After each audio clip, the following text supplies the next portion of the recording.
Hello everyone, আসসালামু আলাইকুম। আপনারা সবাই কেমন আছেন? আলহামদুলিল্লাহ, আমরাও ভালো আছি। মামুন ব্লগে আপনাদের আরও একবার স্বাগতম জানাচ্ছি। এটা দেখতে পাচ্ছেন রাত 12টার সময় আমি ছাদে উঠেছিলাম। আমাদের বাড়ি যেহেতু বাজারের সাথে, তো ছাদে উঠে দেখছি অনেক মানুষ, আর আমাদের গেটের সামনে গরু জবাই করা হয়েছে। সেজন্য আমি গেটের কাছে বের হতে পারিনি। তাই ভাবলাম যে ছাদে থেকে একটু নিচের বাইরের দৃশ্যটা দেখি। তো দেখলাম যে অনেক জ্যাম। এটা ঈদের দিন আগের রাতের, এটা ঈদের আগের রাতের ভিডিও, 12টা বাজে, কিন্তু তবুও এখনও প্রচুর পরিমাণে এখানে গরু মহিষ জবাই করা হয়েছে। সেই জন্য অনেক মানুষ। 12টা কিন্তু দেখে মনে হচ্ছে যে বেশি রাত নেই। আমার কাছে দেখতে অনেক বেশি ভালো লাগছিল, তাই আপনাদের সাথেও শেয়ার করলাম। আশা করি আপনাদের ভালো লাগবে। আজকের ভিডিওটি যদি ভালো লাগে লাইক দিয়ে কন্টিনিউ করবেন, আর চ্যানেলটিকে সাবস্ক্রাইব করে আমার পাশেই থাকবেন। তো এদিকে অন্ধকার ছিল, আর এতেও লাইট এদিকে দোকানের দিকে জ্বলছিল। তা আজকে সারাদিনের ব্লগটা আমি ঈদের দিন কি করলাম না করলাম সেটা দিয়ে সাজিয়েছি। এটা হচ্ছে তার পরের দিন, ঈদের দিন সকালবেলা। আমি এখন সেমাই ভেজানোর জন্য এখানে দুধ দিয়ে দিয়েছি। তারপরে এলাচ, দারুচিনি আর তেজপাতা দিয়ে দুধটা ভালো করে গরম করে নিচ্ছি।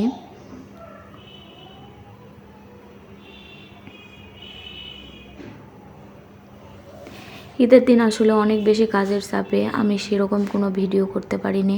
আমি যতটুকু পেরেছি আপনাদের সাথে তুলে ধরার চেষ্টা করেছি। আশা করি আপনাদের ভালো লাগবে।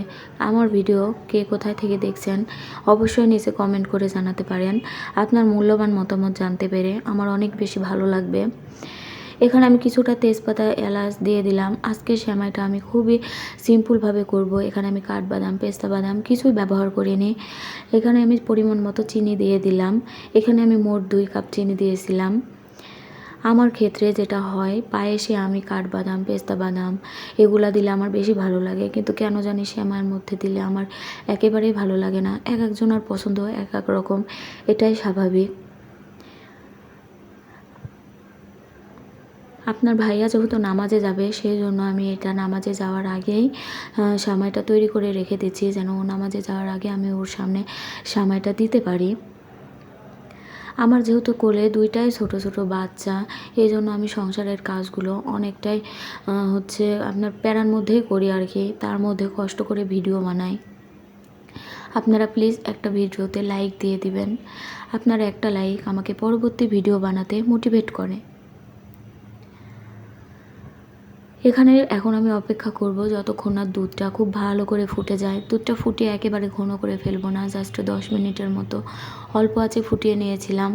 তারপরে এখন আমি সেমাইগুলো দিয়ে দিচ্ছিলাম, আর এই সেমাইগুলো আমার কাছে অনেক বেশি ভালো লাগে। এটা ভেজার পর কেন জানি আমার কাছে আলাদা একটা স্বাদ লাগে, গলে যায় না। আসলে দেখি অন্য অন্য প্যাকেটের যে সেমাইগুলো সেগুলো দুধে ভিজালে আটার মতো গলে যায়, ওইগুলো আমার হাজব্যান্ড একেবারেই পছন্দ করে না। সেই জন্য ও সেমাইগুলো নিয়ে এসেছিল। আলহামদুলিল্লাহ খেয়ে নিয়েছিলাম, খুব ভালো লেগেছিল। এখানে সেমাইটা আমার ভিজে গেছে, এখন আমি আমার হাজব্যান্ডকে দিয়ে দিচ্ছি, ও যেহেতু নামাজে যাবে।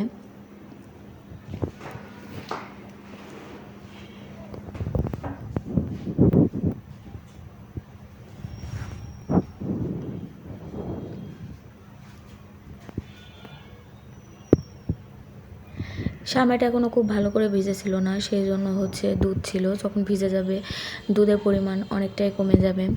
তারপরে আমার ছোট মেয়েটাকে রেডি করে দিচ্ছি। বড় মেয়েটাকে আগে রেডি করে দিয়েছি। ছোট মেয়েটাকে, এখন ছোট বাচ্চা, তাদেরই তো ঈদ। আমাদের কিসের ঈদ? আমাদের ঈদ হচ্ছে রান্না বান্না করে দেওয়া, বাচ্চাদেরকে খাওয়ানো, আমাদের কাছে এটাই শান্তি। আর আমার বাচ্চারা যেহেতু ছোট, সেজন্য ও রেডি হওয়ার সময় অনেক বেশি বিরক্ত করছিল। আপনাদের সাথেও শেয়ার করব ভাবলাম, তার জন্য শেয়ার করছি। আমার মেয়েটাকে দেখে কেউ মাশাল্লাহ বলতে ভুলবেন না।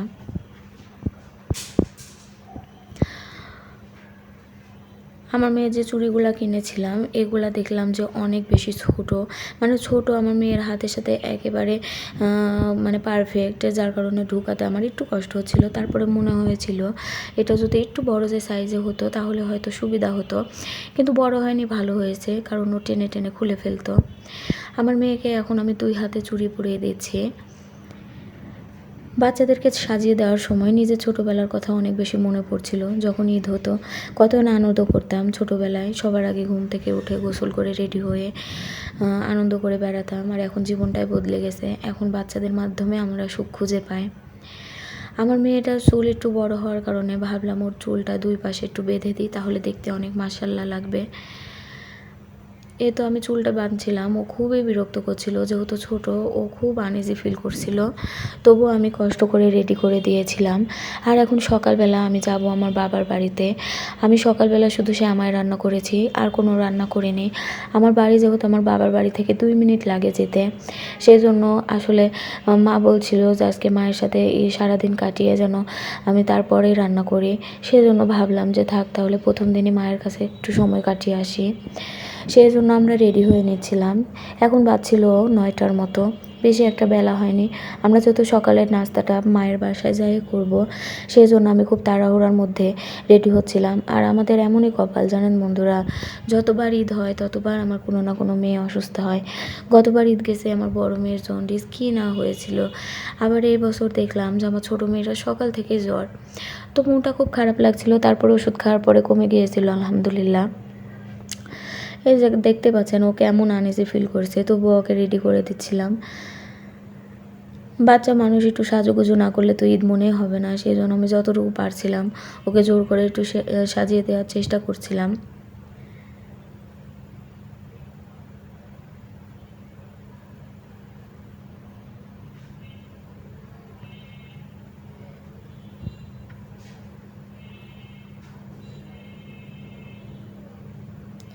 তারপরে আমার মেয়েকে আমি এখন জুতা পরিয়ে দিচ্ছি, নূপুর পরিয়ে দিয়েছি।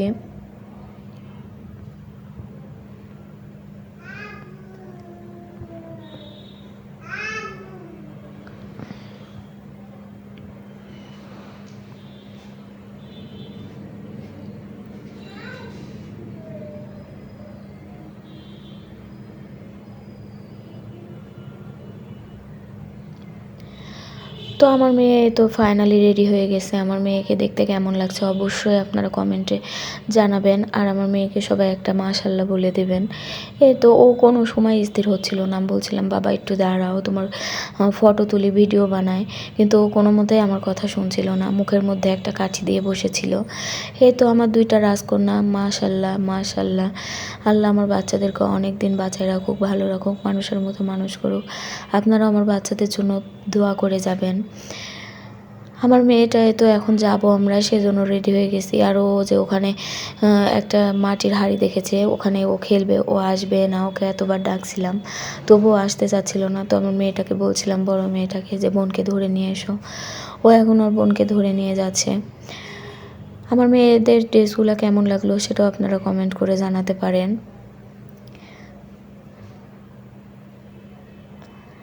আমার বাড়িটা কেমন অবশ্যই আপনাদের ঘুরে দেখাবো। আমার বাড়িটা অনেক সুন্দর একটা জায়গার মধ্যে, একদিকে মাঠ একদিকে বাজার, অবশ্যই আপনাদের সাথে শেয়ার করব। তো এই তো তারপরে তো আমি মায়ের বাসায় চলে গিয়েছিলাম। আর সকালবেলা তো গ্রাম অঞ্চলে মাংস দিয়ে খিচুড়ি খায়। আমার এখানে মাংস, তারপরে হচ্ছে খিচুড়ি, তারপরে দই মিষ্টি 7 আপ এগুলো ছিল, সেগুলো আর আপনাদের সাথে শেয়ার করলাম না। খাবারটা অনেক বেশি মজা ছিল, আমার মায়ের হাতের রান্না অনেক বেশি মজা আলহামদুলিল্লাহ। তাহলে আজকের ভিডিওতে এখানে বিদায় নিচ্ছি, দেখা হবে পরবর্তী